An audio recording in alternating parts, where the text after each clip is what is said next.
So meron tayong welding machine dito, Kawasaki siya na 300cc. 300 amp. Yan. So ngayon, ano ba kadalasan na nagiging sira ng mga welding machine? Kung mapapansin nyo, ito tunaw na yung negative niya. Pero yung positive niya okay pa. Ngayon ganito yan. Diba minsan ito yung positive, yung negative naman, ito yung sa body. Ito yun, yung mag-clip ka. So, ano ba yung dapat? Saan ba dapat ito nakalagay? Sa positive o sa negative? Ang tamang sagot po niyan, dito niya yan malalaman.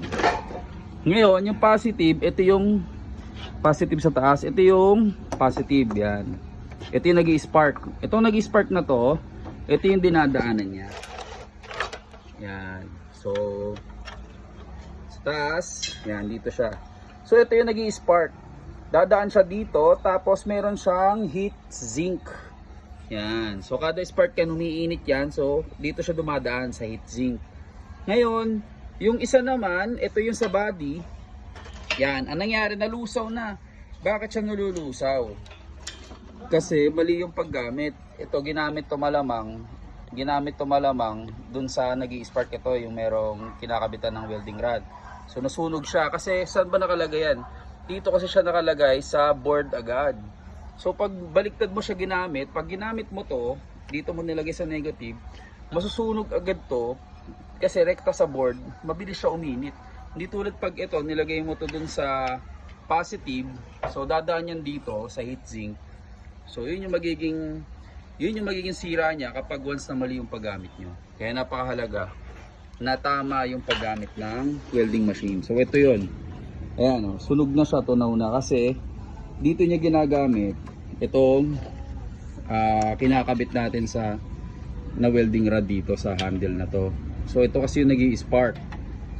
So ngayon ang mangyayari, ito yung madalas na umiinit kasi nga dyan nanggagaling yung spark.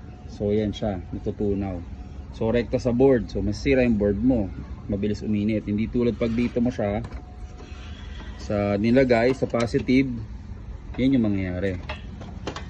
Dadaan pa siya dito, yan. So may heatsink pa yan. Yan, so may dadaanan pa yan dito. Yan, kaya ganyan kasi kapag once na alam mo kung paano gumamit talaga ng welding machine. So matagal na yung welder ko naggumagamit nito, pero hindi niya pala alam na mali pala yon yung ganong paggamit. Kasi daw yung welding machine naman niya, nagagamit niya naman daw kahit na baliktad, okay lang naman daw. Pero siguro yung iba, pero kadalasan kasi masisira talaga dahil ganyan yung structure niyan eh. Hindi naman yung kabilaan na ganito. So sa ngayon, hindi pa masisira yan, pero katagalan, masisira talaga at masisira yan. Lalo na kung ginagamit mo siya pang anuhan talaga, pang walwalang trabaho. So yan siya. Ito, sobrang tunaw na siya. Oh. Yan. Tunaw na. Yan.